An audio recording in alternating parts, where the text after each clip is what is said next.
Good afternoon, everyone. Welcome to Stoveside Chats. My name is Chad Blackwelder with the North Carolina Department of Agriculture. Thank you for tuning in today. We appreciate it. Hope everyone had a lovely Thanksgiving and stayed safe and happy and ate a lot, all that good stuff. Let's see. So we've got a good show today. Chef Jake Wolf from Capital Club 16 in downtown Raleigh will be joining us. Excuse me. Thank you for joining us, JMCNINC. Thank you. Parker's Mothers, thank you for joining us. We appreciate you guys joining and waving in. That's awesome. That means a lot. So let's see. Next week we have on the interview two chefs from Sweet Potatoes Restaurant in Winston-Salem. That is Chef Stephanie Tyson and her partner, I'm drawing a blank, Vivian Joyner. Vivian Joyner and Stephanie Tyson will be joining us from their restaurant, Sweet Potatoes. And then the week after that, we have Sam Sukoff from Lady Edison. All right, here's Chef Jake. I'm going to invite him in. Hey, Lisa, thanks for joining us. Thanks for waving. Hey, Chef. Hey, Chad. How's it going? Doing fine. How are you today? Doing good. Thanks for joining us. I appreciate it. Oh yeah. How's my setup? Can you see me? Can you kind of It's hear good. me? You're a little hard to hear. Okay, so I'll get a little bit. Well, I don't want to get too close, but I'll just talk. How's that volume? Is that good? Yeah, that's good. Yeah. And I've noticed on some of the feeds, like, hey, a little nutcracker. Is that a nutcracker? Yeah. Can you see him? Yeah. All right, we're good. Okay. Yeah, sometimes when we're doing these, the volume is a little wonky, but when I go back and watch them, it's fine. So it's probably not that big of a deal. So for those who are joining us, this is Chef Jake Wolf of Capital Club 16 in downtown Raleigh. So I've got a question for you to start out. So your restaurant is on Martin Street, right? That's right. Does anyone ever call you the Wolf of Martin Street? Oh, not until today, but man, you are on it, man. You've been put up with some good ones for years now. All right. So tell everybody about yourself, Jake. How'd you get started in the business and how'd you end up in downtown Raleigh?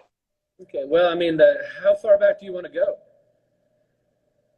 Take us there, man. Take us there. Well, first got my start in the kitchen, kind of learning my love to cook was really my love to eat, and that was with my grandmother on my dad's side, and just kind of worked at my family's restaurant in Connecticut back when I was in 7th, 8th grade, and then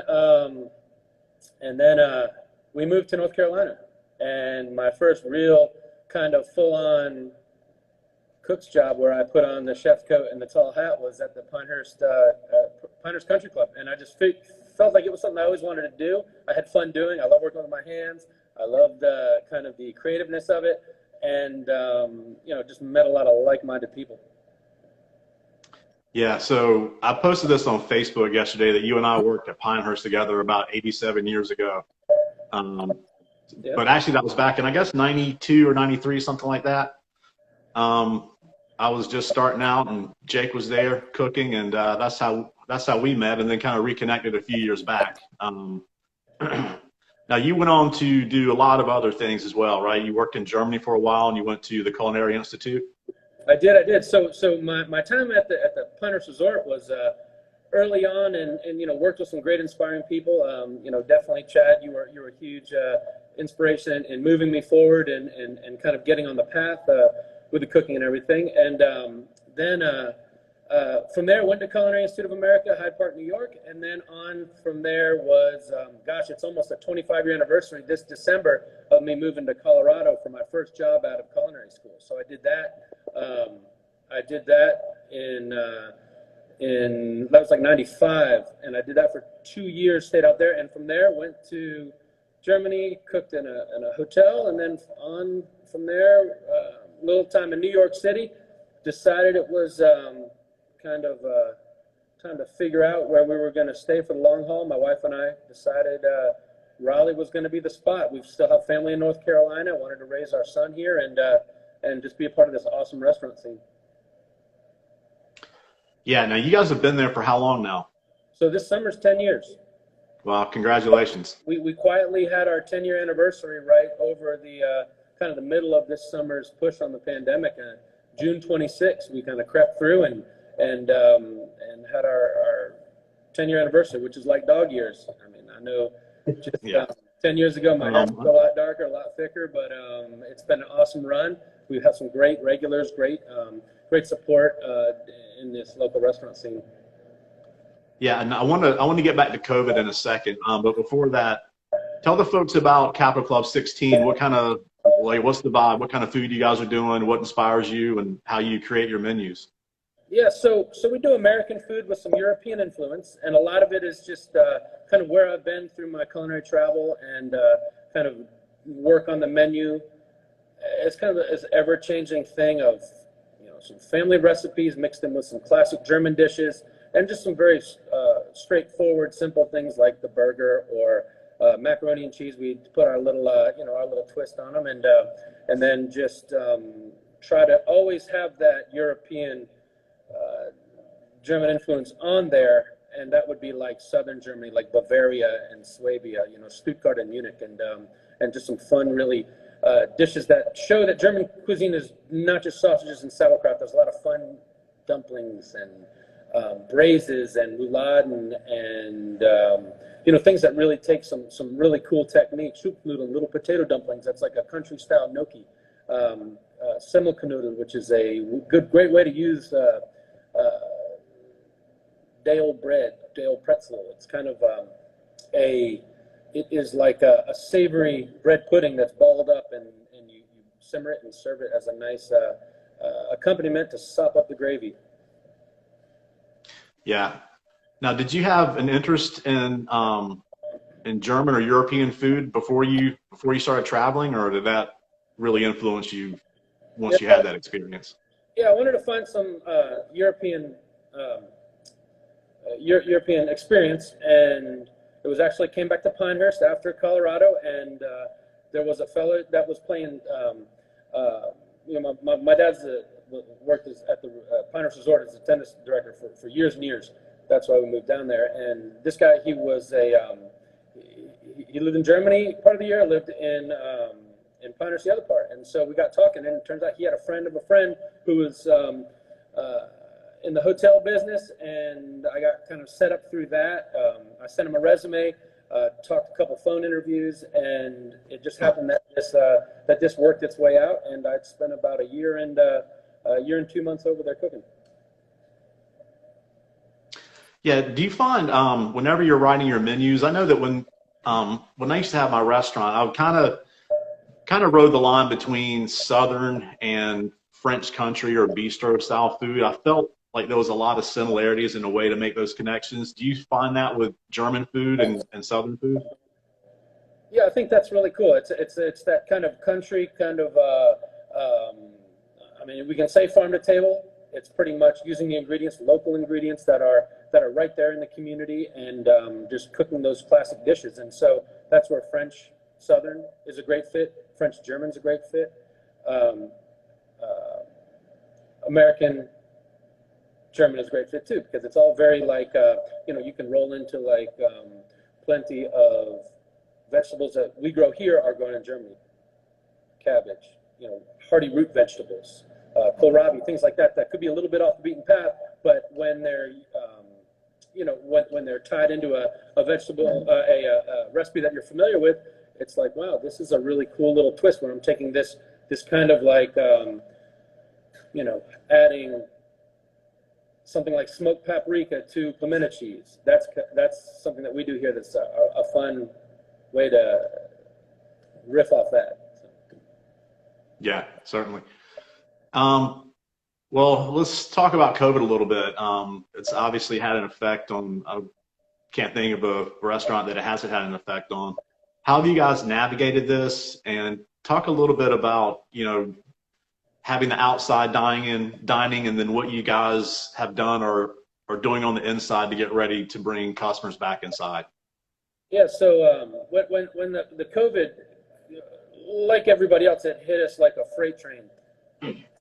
We saw it on the horizon kind of, and then all of a sudden it was here on our doorstep, and then we were closing down within a week and reshuffling and figuring out things. And within 2 weeks, we reopened doing to-go food only. And then we started doing these programs with the local hospitals through the NCHA, the North Carolina Healthcare Association, Feeding the Souls. We were doing 200 box lunches a week. That was super, super amazing to be able to take care of the frontliners, and also that helped definitely pay some bills in the early days to keep us afloat and figure out what was going on. And it's an ever-changing program, and it's just like there's no playbook for it. It's just kind of thinking on your feet. And as restaurant people, chefs, cooks, restaurant owners, we're just used to thinking on our feet, and this is like the ultimate challenge here. What do we do? And so we've looked at from to-go food only. Now we're doing outdoor dining. It's a little tricky on our block. We're navigating the wind and the rain and things like that. So we're looking at doing some sort of canopy and heaters outside and running that through the wintertime all winter long. And then opening on the inside, we've installed some ionizing units into our air conditioner, and that zaps the mold and viruses and things like that and helps purify the air. We're taking half of our tables out. We're adding bamboo screens that are like 6 foot between each table. So hopefully, it'll make things cozy, but everybody's also spread out, and people will understand that we're doing what we can to make this a safe place to continue running our business and hopefully be at it for another 10 years plus. Yeah, I think that's smart. I know it's a bummer, man. On top of all the other expenses that restaurants have and trying to deal with half capacity, you're having to invest, more into your business than you thought, you would have to. But I think from if nothing else, from an optical standpoint, that's what the general public want to see. They want to feel safe. My wife and I went out to eat at a buddy's restaurant in Wake Forest Bodega a couple of weeks ago, and it was one of the first times we've been out, and we felt really safe. People there were paying attention, the staff. So I think that you're doing the right thing. I know it's a lot of costs that's hard to encumber right now, especially at 50%, but I think you're doing the right thing. And you guys have been there for a long time, and you'll be there for a while. So I know this is weird, and like you said, there is no playbook, and it's kind of day to day. But also to add to what you said about restaurant people, they can pivot better than anybody I've ever met. So the fact that they have been hit the hardest, it's good that they're you guys are strong and are flexible and know how to think on your feet. So I know that's helped out a whole lot. We're almost out of time. This 15 minutes always goes by really, really fast. Is there anything that you want to tell us about? You guys have, I know that you're trying to get back into the swing of things to get back to kind of semi-normal, but anything else going on at the restaurant? Any managed, capacity events or anything like that? Yeah, so this is always a really fun time of the year for us. We get geared up for the holidays. We get a nice North Carolina Fraser tree. Sometimes it's 13 foot. We've got 14.5-foot ceilings. As you can see, we're pretty tall here. And this year we're going to do another version of that. It might be more Charlie Brown style, but we're going to decorate, get this place all looking festive, and we roll that into the kitchen with some fun, like a holiday goose roast. We're going to be doing a take-home kind of German-style holiday meal that you can pick up right before the holidays. And it's going to have sauerbraten. It'll have a goose pie. It'll have some Einbecker Winterbach beer. So it's just ready to roll, ready to eat it then. You can order that online off of our website. It's not up yet, but it'll be up by the end of this week. And we're going to do the same thing for New Year's. New Year's Day, we're going to offer, on the 31st, a pickup meal that will have some traditional, of course, Southern-style classics, and then some dark beer roasted pork and sauerkraut, which is also a good luck thing to eat. And hopefully 2021 will push forward and be a nice bright year for all of us. And then into the spring, just pushing through and and getting excited. We didn't have a big 10-year anniversary party. We normally have, my old boss comes down from New York City with his Oompa band and they play in here. We're going to have a pretty big blowout for our 11th year anniversary. So that's what I want to tell everybody, to stay tuned for that, because Mosul Franz and the Ya-Ya-Yas are coming, and they'll get everybody dancing off the ceiling. Oh, really? Oh, it's a That's big very it's cool. a hoot. Oh, it's such a fun. We do a fun traditional Oktoberfest food menu. People stay for the whole evening, and they start with the traditional songs and end with some really fun, like the German pop tunes, like 99 Red Balloons and some Falco and all that good stuff. So that's something to look forward, is our big 2021 11-year anniversary party. And just come see us over the holidays for some nice traditional holiday grub. And everybody be safe out there, and take care of yours and your own. Thanks, Jake. I appreciate your time, man. You guys definitely check out Capper Club 16. Check out their website. Check them out on Facebook and Instagram, and keep up with what they have going on. And go get a goose. I might come get a goose. I haven't had goose in a long time. That sounds pretty good. Definitely. That's going to be available for the take-home menu. And I'm not going to set a date on it right now, but in the next few weeks, we are looking to open inside at 50% occupancy. We can do our reservations on resi.com. And I think we're going to kind of do like a 2-seating interval with 2 hours between each seating. Cool. Yeah. All right. Well, you guys make sure you're keeping up with all that, and go check out the Wolf of Martin Street, Jake Wolf at Capitol Club 16. Jake, thanks a lot for being here. We appreciate it. Thanks, Chad. Be well. See you, man. Take care. All right. Jake Wolf. Funny guy. We had a lot of fun at Pinehurst. He always made us laugh. And he's a great cook too. Had lunch there right before all this started, and it was delicious. All right, so next week we have the ladies from Sweet Potatoes, Chef Stephanie Tyson and Vivian Joyner.